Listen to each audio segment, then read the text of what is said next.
সাদা রঙের এই ডেইজিগুলি দেখতে খুবই সুন্দর, তাই না? কানাডাতে সামার আসলে পথের ধারে, ঝোপে ঝাড়ে, বাড়ির আঙিনায় সবখানে এই ছোট ছোট সাদা ডেইজির দেখা পাওয়া যায়।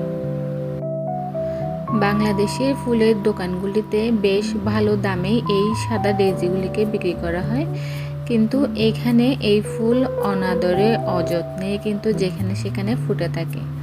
তবে কানাডাতে বেশিরভাগ সময়ে কিন্তু সাদা কালোই দেখতে পাওয়া যায় সবখানে, অর্থাৎ ব্ল্যাক অ্যান্ড হোয়াইট ব্যাকগ্রাউন্ড।